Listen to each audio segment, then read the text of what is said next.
നമസ്കാരം. ഇന്നത്തെ ജനറൽ ബുള്ളറ്റിനിലേക്ക് സ്വാഗതം. അമേരിക്കയുടെ ശക്തമായ ആക്രമണങ്ങളെ തുടർന്ന് മധ്യേഷ്യയിൽ വർദ്ധിച്ചുവരുന്ന സംഘർഷങ്ങളാണ് ഇന്നത്തെ പ്രധാന വാർത്ത. സൗദി അറേബ്യ സ്വീകരിക്കുന്ന നയതന്ത്രപരമായ കരുതലുകളെക്കുറിച്ചും നമ്മൾ പരിശോധിക്കുന്നു. കൂടാതെ തെക്കൻ യൂറോപ്പിലാകെ പടർന്നുപിടിക്കുന്ന വിനാശകരമായ കാട്ടുതീയെക്കുറിച്ചുള്ള ഏറ്റവും പുതിയ വിവരങ്ങളും ഈ ബുള്ളറ്റിനിൽ ഉൾപ്പെടുത്തിയിട്ടുണ്ട്. വാർത്തകളിലേക്ക് കടക്കാം. ഇറാനിയൻ കേന്ദ്രങ്ങൾക്ക് നേരെ അമേരിക്കൻ സൈന്യം ശക്തമായ ആക്രമണം നടത്തിയിരിക്കുന്നു. ഇതോടെ മേഖലയിലെ സംഘർഷം കൂടുതൽ രൂക്ഷമായിരിക്കുകയാണ്. മേഖലയിൽ തമ്പടിച്ചിരിക്കുന്ന അമേരിക്കൻ സൈനികർക്ക് നേരെ ബാലിസ്റ്റിക് മിസൈൽ ആക്രമണത്തിന് ശ്രമം നടന്നതിന് മറുപടിയായാണ് ഈ തിരിച്ചടിയെന്ന് ബിബിസിയും അൽ ജസീറയും റിപ്പോർട്ട് ചെയ്യുന്നു. ആക്രമണത്തിന് പിന്നിൽ പ്രവർത്തിച്ചവരുടെ ശേഷി കുറയ്ക്കുക എന്ന ലക്ഷ്യത്തോടെയാണ് ശക്തമായ തിരിച്ചടി നടത്തിയതെന്ന് പെന്റഗൺ ഉദ്യോഗസ്ഥർ സ്ഥിരീകരിച്ചു. ആക്രമണം നടന്ന കൃത്യമായ സ്ഥലങ്ങൾ സംബന്ധിച്ച വിവരങ്ങൾ പരിശോധിച്ചു വരികയാണ്. വാഷിംഗ്ടണും ടെഹ്റാനും തമ്മിൽ നിലനിൽക്കുന്ന കടുത്ത ഭിന്നതകൾക്കിടയിലാണ് ഈ സൈനിക നീക്കം. അമേരിക്കൻ സൈനികർക്ക് നേരെ നടന്ന മിസൈൽ ആക്രമണത്തിൽ ആളപായമൊന്നും സംഭവിച്ചിട്ടില്ലെന്ന് ബിബിസിയും അൽ ജസീറയും റിപ്പോർട്ട് ചെയ്യുന്നുണ്ടെങ്കിലും അമേരിക്കയുടെ ഈ തിരിച്ചടി നിലവിലെ സൈനിക സാഹചര്യത്തിൽ വലിയൊരു മാറ്റമാണ് ഉണ്ടാക്കിയിരിക്കുന്നത്. സംഘർഷം ഇനിയും വർദ്ധിക്കുമോ അതോ നയതന്ത്ര തലത്തിൽ എന്തെങ്കിലും പ്രത്യാഘാതങ്ങൾ ഉണ്ടാകുമോ എന്ന് അന്താരാഷ്ട്ര നിരീക്ഷകർ ഉറ്റുനോക്കുകയാണ്. തങ്ങളുടെ സൈനികരെയും താൽപ്പര്യങ്ങളെയും സംരക്ഷിക്കാൻ തങ്ങൾക്ക് അവകാശമുണ്ടെന്നും ഭാവിയിൽ ഇത്തരം പ്രകോപനങ്ങൾ ഉണ്ടാകാതിരിക്കാൻ ഈ ആക്രമണം അനിവാര്യമായിരുന്നുവെന്നും യുഎസ് പ്രതിരോധ വകുപ്പ് വ്യക്തമാക്കി. അതേസമയം ആക്രമണത്തിൽ ഉണ്ടായ നാശനഷ്ടങ്ങളെക്കുറിച്ചോ ലക്ഷ്യമിട്ട കേന്ദ്രങ്ങളെക്കുറിച്ചോ ഇറാനിയൻ ഔദ്യോഗിക മാധ്യമങ്ങൾ ഇതുവരെ പ്രതികരിച്ചിട്ടില്ല. വാർത്തകൾ തുടരുന്നു. അമേരിക്കയും ഇറാനും തമ്മിലുള്ള സംഘർഷത്തിൽ നേരിട്ട് ഉൾപ്പെടാതെ അതേസമയം മേഖലയിൽ സ്ഥിരത നിലനിർത്താൻ ശ്രമിക്കുന്ന സങ്കീർണമായ തന്ത്രപരമായ പ്രതിസന്ധിയിലാണ് സൗദി അറേബ്യ ഇപ്പോൾ. അമേരിക്ക-ഇറാൻ യുദ്ധത്തിൽ നിന്ന് വിട്ടുനിൽക്കാൻ ശ്രമിക്കുന്ന സൗദി അറേബ്യയുടെ ഈ പ്രതിസന്ധിയെക്കുറിച്ചുള്ള റിപ്പോർട്ടുകൾ പ്രകാരം സൈനിക പ്രതിരോധത്തിന്റെ ആവശ്യകതയും സംഘർഷം ലഘൂകരിക്കേണ്ടതിന്റെ അടിയന്തര ആവശ്യകതയും തമ്മിലുള്ള സന്തുലിതാവസ്ഥയാണ് രാജ്യം ഇപ്പോൾ വിലയിരുത്തുന്നത്.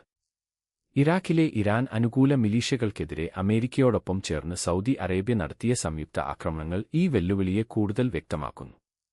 റിയാദ് പാലിക്കേണ്ട അതീവ ശ്രദ്ധാപൂർവമായ സന്തുലിതാവസ്ഥയാണ് ഇത് എടുത്തുകാണിക്കുന്നത്. സ്വന്തം സുരക്ഷാ താൽപ്പര്യങ്ങൾ സംരക്ഷിക്കാനും കരുത്ത് തെളിയിക്കാനും ശ്രമിക്കുമ്പോഴും മേഖലയിൽ സംഘർഷം വ്യാപിച്ചാൽ തങ്ങൾ പ്രധാന ലക്ഷ്യമായി മാറുമോ എന്ന ആശങ്ക സൗദിക്കുണ്ട്.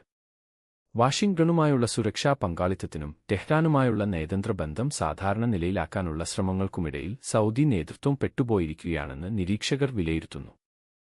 രാജ്യത്തിന്റെ സ്വപ്നതുല്യമായ സാമ്പത്തിക പരിഷ്കരണ പദ്ധതികൾക്ക് ഭീഷണിയാകുന്ന ഒരു സമ്പൂർണ്ണ യുദ്ധം ഒഴിവാക്കാനുള്ള കണക്കുകൂട്ടലിലാണ് നിലവിലെ സൗദി നയം.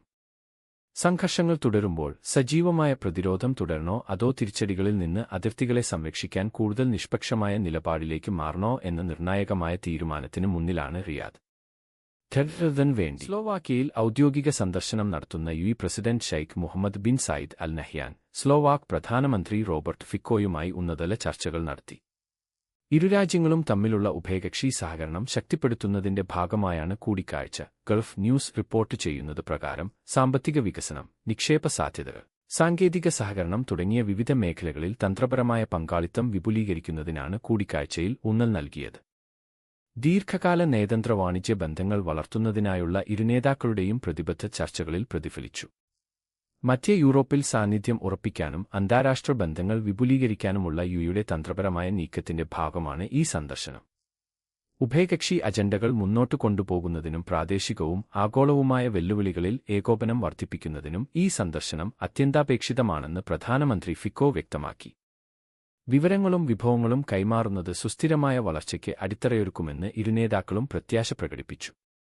വരും വർഷങ്ങളിൽ പുതിയ സഹകരണ സാധ്യതകൾ പ്രയോജനപ്പെടുത്തുന്നതിനായി ഉന്നതതല ചർച്ചകൾ തുടരാൻ ഇരുപക്ഷവും ധാരണയിലെത്തി. വേണ്ടി ബ്യൂറോ റിപ്പോർട്ട്. തെക്കൻ യൂറോപ്പിൽ പടർന്നുപിടിക്കുന്ന കാട്ടുതീ അണയ്ക്കുന്നതിനിടെ 3 ഗ്രീക്ക് അഗ്നിശമന സേനാംഗങ്ങൾ ദാരുണമായി കൊല്ലപ്പെട്ടു.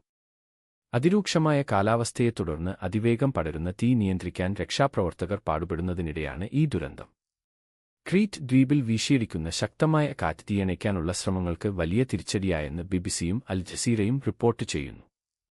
കാറ്റ് തീ കൂടുതൽ പ്രദേശങ്ങളിലേക്ക് പടർത്തുകയും നിരവധി ഗ്രാമങ്ങളിൽ നിന്ന് ആളുകളെ അടിയന്തരമായി ഒഴിപ്പിക്കാൻ നിർബന്ധിതരാക്കുകയും ചെയ്തു. കടുത്ത ഉഷ്ണതരംഗം മേഖലയിൽ അതീവ ഗുരുതരമായ സാഹചര്യമാണ് സൃഷ്ടിച്ചിരിക്കുന്നത്. ജനവാസമേഖലകൾ സംരക്ഷിക്കാനും തീ പടരുന്നത് തടയാനും അധികൃതർ രാപ്പകൽ ഭേദമന്യേ പ്രവർത്തിക്കുകയാണ്. യൂറോപ്പിലുടനീളം നേരിടുന്ന വലിയ പ്രതിസന്ധിയുടെ ഭാഗമാണിത്. നിരവധി രാജ്യങ്ങൾ കാട്ടുതീയെ നേരിടാൻ വലിയ തോതിൽ വിഭവങ്ങൾ വിന്യസിച്ചിരിക്കുകയാണ്. ഉയർന്ന താപനിലയും ഉണങ്ങിയ സസ്യങ്ങളും ശക്തമായ കാറ്റും വീണ്ടും തീ പടരാൻ കാരണമാകുമെന്ന് അധികൃതർ മുന്നറിയിപ്പ് നൽകുന്നു. പ്രാദേശിക സംഘങ്ങളെ സഹായിക്കാൻ അന്താരാഷ്ട്ര സഹായം ഏകോപിപ്പിച്ചിട്ടുണ്ടെങ്കിലും ഏറ്റവും കൂടുതൽ ബാധിക്കപ്പെട്ട പ്രദേശങ്ങളിൽ സ്ഥിതി ഇപ്പോഴും അതീവ ഗുരുതരമായി തുടരുന്നു. തീയുടെ ഗതിയെക്കുറിച്ച് എമർജൻസി സർവീസുകൾ നിരന്തരം നിരീക്ഷണം നടത്തിവരികയാണ്. ഈ ആഴ്ച മുഴുവൻ പ്രകൃതിദുരന്തത്തിനെതിരായ പോരാട്ടം തുടരുമെന്നതിനാൽ ബാധിക്കപ്പെട്ട മേഖലകളിലുള്ളവർ ജാഗ്രത പാലിക്കണമെന്നും ഔദ്യോഗിക നിർദ്ദേശങ്ങൾ കർശനമായി പിന്തുടരണമെന്നും അധികൃതർ അഭ്യർത്ഥിച്ചു. വേണ്ടി ബ്രിട്ടീഷ് ഇന്ത്യൻ എഴുത്തുകാരൻ സൽമാൻ റുഷ്ദിക്കെതിരായ 2022 ആക്രമണവുമായി ബന്ധപ്പെട്ട ഭീകരവാദ കുറ്റകൃത്യങ്ങളിൽ 28-കാരനായ ഹാദി മദാർ കുറ്റക്കാരനാണെന്ന് ഫെഡറൽ ജൂറി കണ്ടെത്തി. BBC റിപ്പോർട്ട് പ്രകാരം നിരോധിത ഭീകര സംഘടനയായ ഹിസ്ബുള്ളയ്ക്ക് ഭൗതിക സഹായം നൽകാൻ ശ്രമിച്ചു എന്ന കുറ്റമാണ് മദാറിന് മേൽ ചുമത്തിയിരിക്കുന്നത്. ന്യൂയോർക്കിലെ ഒരു സാഹിത്യ പരിപാടിക്കിടെ നടന്ന ഈ ആക്രമണം ഹിസ്ബുള്ളയുടെ ആശയങ്ങൾക്കുള്ള പിന്തുണയായാണ് പ്രതി നടത്തിയതെന്ന് പ്രോസിക്യൂഷൻ കോടതിയിൽ വാദിച്ചു. ആക്രമണത്തിൽ ഒരു കണ്ണിന്റെ കാഴ്ചയും ഒരു കൈയുടെ ചലനശേഷിയും നഷ്ടപ്പെട്ടതക്കം ഗുരുതരമായ പരിക്കുകളാണ് റുഷ്ദിക്ക് സംഭവിച്ചത്. മദാറിന്റെ ലക്ഷ്യങ്ങളെക്കുറിച്ചും ഭീകര സംഘടനയുമായി അയാൾക്കുള്ള ബന്ധത്തെക്കുറിച്ചുമുള്ള തെളിവുകൾ വിചാരണ വേളയിൽ ഹാജരാക്കിയിരുന്നു. പ്രതിഭാഗം ഈ ബന്ധത്തെ എതിർക്കാൻ ശ്രമിച്ചെങ്കിലും ഭീകരവാദ കുറ്റകൃത്യങ്ങളിൽ മദാർ കുറ്റക്കാരനാണെന്ന് ജൂറി വിധിക്കുകയായിരുന്നു. നിലവിൽ കസ്റ്റഡിയിലുള്ള മദാറിന് ജീവപര്യന്തം വരെ തടവ് ലഭിച്ചേക്കാം. എഴുത്തുകാരുടെ സുരക്ഷയെക്കുറിച്ചും തീവ്രവാദ സ്വാധീനത്തെക്കുറിച്ചും അന്താരാഷ്ട്ര തലത്തിൽ വലിയ ചർച്ചകൾക്ക് വഴിവെച്ച ഈ കേസിൽ നിർണായകമായ ഒരു വിധി പ്രസ്താവമാണ് ഇപ്പോൾ ഉണ്ടായിരിക്കുന്നത്. എഴുത്തുകാരനെ ലക്ഷ്യമിട്ടുള്ള അക്രമങ്ങളെ നേരിടുന്നതിലെ സുപ്രധാന ചുവടുവയ്പായാണ് അധികൃതർ ഈ വിധിയെ കാണുന്നത്. വേണ്ടി റിപ്പോർട്ട് ഇസ്രായേൽ സർക്കാർ മേഖലയെ അസ്ഥിരതയിലേക്ക് തള്ളിവിടുകയാണെന്ന് തുർക്കി പ്രസിഡന്റ് റജബ് തയ്യിബ് ഉർദുഗാൻ. ഇസ്രായേലിന്റെ തുടർച്ചയായ ആക്രമണങ്ങൾ ഗുരുതരമായ പ്രത്യാഘാതങ്ങളാണ് ഉണ്ടാക്കുന്നതെന്നും ഇതിന്റെ വില നൽകേണ്ടിവരുന്നത് മുഴുവൻ മേഖലയുമാണെന്നും ഖത്തർ വാർത്താ ഏജൻസിയായ QNA റിപ്പോർട്ട് ചെയ്യുന്നു. മധ്യേഷ്യയിൽ വർദ്ധിച്ചുവരുന്ന സംഘർഷങ്ങൾ ലഘൂകരിക്കാൻ അങ്കാറ നയതന്ത്രതലത്തിൽ ശ്രമങ്ങൾ തുടരുന്നതിനിടെയാണ് ഉർദുഗാന്റെ ഈ പരാമർശം. ശത്രുത അവസാനിപ്പിക്കാൻ അടിയന്തര നടപടി വേണമെന്ന് തുർക്കി സർക്കാർ നിരന്തരം ആവശ്യപ്പെടുന്നുണ്ട്. ഇസ്രായേലിന്റെ നിലവിലെ സൈനിക നടപടികൾ ദീർഘകാല സുരക്ഷയും പ്രാദേശിക സഹകരണത്തെയും തകർക്കുന്നതാണെന്നും തുർക്കി ചൂണ്ടിക്കാട്ടുന്നു. ഗാസയിലെ മാനുഷിക പ്രതിസന്ധിക്കെതിരെ ശക്തമായി ശബ്ദമുയർത്തുന്ന തുർക്കി സംഘർഷം കുറയ്ക്കാൻ അന്താരാഷ്ട്ര സമൂഹം കൂടുതൽ കർശനമായ നടപടികൾ സ്വീകരിക്കണമെന്നും ആവശ്യപ്പെടുന്നു. വിവിധ രാജ്യങ്ങളുമായി തുർക്കി ചർച്ചകൾ തുടരുമ്പോഴും ഇസ്രായേൽ നയങ്ങൾക്കെതിരായ നിലപാട് പ്രസിഡന്റ് ഉർദുഗാൻ കൂടുതൽ കടുപ്പിച്ചിരിക്കുകയാണ്. അക്രമങ്ങളുടെ മൂലകാരണങ്ങൾ പരിഹരിച്ചുകൊണ്ട് സമഗ്രമായ ഒരു സമീപനത്തിലൂടെ മാത്രമേ ശാശ്വത പരിഹാരം സാധ്യമാകൂ എന്ന് തുർക്കി ഭരണകൂടം ആവർത്തിക്കുന്നു. മേഖലയിലെ സംഭവവികാസങ്ങൾ അങ്കാറ സൂക്ഷ്മമായി നിരീക്ഷിച്ചുവരികയാണ്. പ്രാദേശിക സമാധാനത്തിനായുള്ള ശ്രമങ്ങളിൽ പ്രതിജ്ഞാബദ്ധമായിരിക്കുമ്പോഴും ഇസ്രായേൽ സർക്കാരിന്റെ നിലവിലെ തന്ത്രപരമായ നീക്കങ്ങൾക്കെതിരായ വിമർശനം തുർക്കി തുടരുകയാണ്. വേണ്ടി ഫ്രാൻസിലെ ജിറോണ്ട് മേഖലയിൽ കാട്ടുതീ നിയന്ത്രിക്കാൻ അഗ്നിശമന സേന കടുത്ത പോരാട്ടത്തിലാണ്.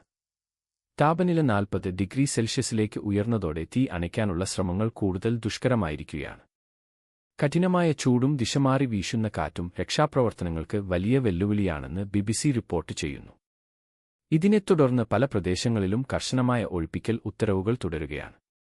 എങ്കിലും തങ്ങളുടെ ഭൂമിയോടുള്ള വൈകാരികമായ അടുപ്പം കൊണ്ടും സ്വത്തുക്കൾ സംരക്ഷിക്കാനുള്ള ആഗ്രഹം കൊണ്ടും പലരും വീടുകൾ വിട്ടുപോകാൻ വിസമ്മതിക്കുകയാണ്.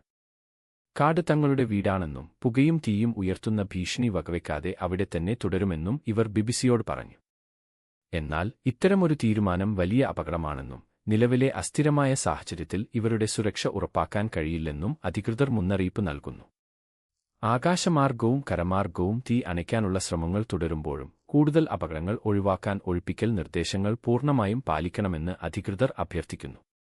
വരും ദിവസങ്ങളിലും ഉയർന്ന താപനില തുടരുമെന്നാണ് കാലാവസ്ഥാ നിരീക്ഷകർ നൽകുന്ന മുന്നറിയിപ്പ്. ഇത് കാട്ടുതീ കൂടുതൽ പടരാൻ കാരണമായേക്കുമെന്ന ആശങ്കയിലാണ് അധികൃതർ.